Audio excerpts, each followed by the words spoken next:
তিনি একাধারে কন্যা, স্ত্রী, জননী এবং বাংলাদেশের চলচ্চিত্রের এক উজ্জ্বল অধ্যায়।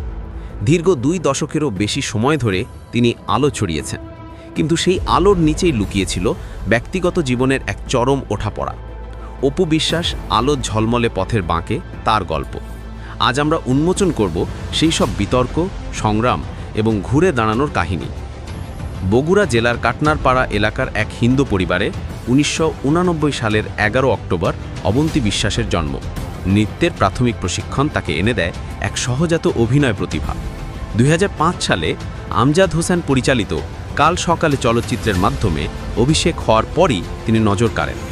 একই বছর শাকিব খানের বিপরীতে কোটি টাকার কাবিন ছবিতে প্রধান অভিনেত্রী হিসেবে তার অভিনয় তাকে এনে দেয় তারকা খ্যাতি এবং তিনি দ্রুতই ঢালিউডের অন্যতম জনপ্রিয় অভিনেত্রী হয়ে ওঠেন। তিনি শাকিব খানের সঙ্গে 72টিরও বেশি সফল ছবিতে অভিনয় করেছেন এবং 2008 সালে বাংলাদেশ কালচারাল রিপোর্টার্স অ্যাসোসিয়েশনের সেরা অভিনেত্রী পুরস্কার সহ বহু সম্মাননা অর্জন করেছেন। পর্দার রোম্যান্স বাস্তবে রূপ নেয়, কিন্তু তা ছিল সম্পূর্ণ গোপন।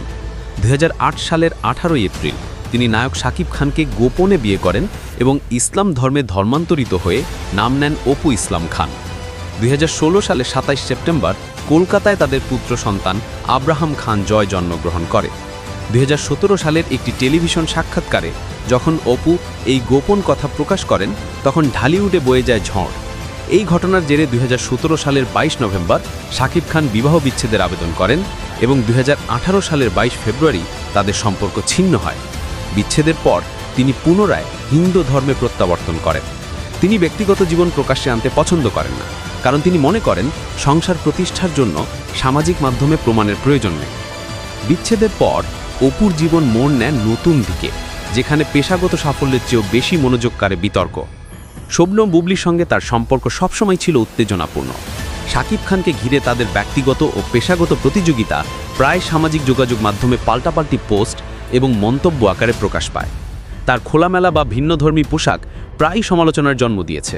তার ফ্যাশন চয়েস নিয়ে নেটিজেনদের মিশ্র প্রতিক্রিয়া সত্ত্বেও তিনি তার নিজস্ব স্টাইল ও আরামের প্রতি আত্মবিশ্বাসী থাকেন।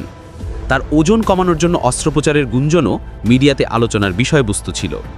2025 সালে তার নামে মিথ্যা তথ্য প্রচার এবং এআই তৈরি ছবি ও ভিডিও ভাইরাল হওয়ার ঘটনায় তিনি পুলিশের কাছে সাধারণ ডায়েরি বা জিডি করেন। সমস্ত বিতর্কের ঊর্ধ্বে উঠে অপু বিশ্বাস জীবনকে নতুনভাবে সাজিয়েছেন।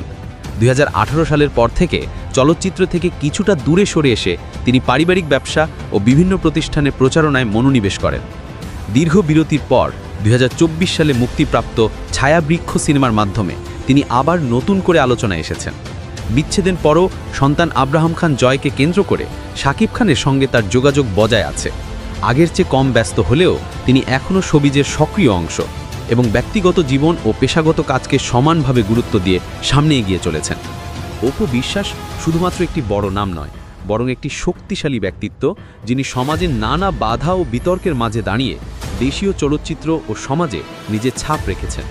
তার জীবন আমাদের শিখায় সাহসে দাঁড়ানোর শক্তি, বিতর্কের মাঝে নিজের স্বাতন্ত্র্য বজায় রাখার মূল্য। সামনে অপু বিশ্বাসের নতুন পথ ও নতুন অধ্যায়ে শুভকামনা, যা আমরা সবাই প্রত্যাশা করছি।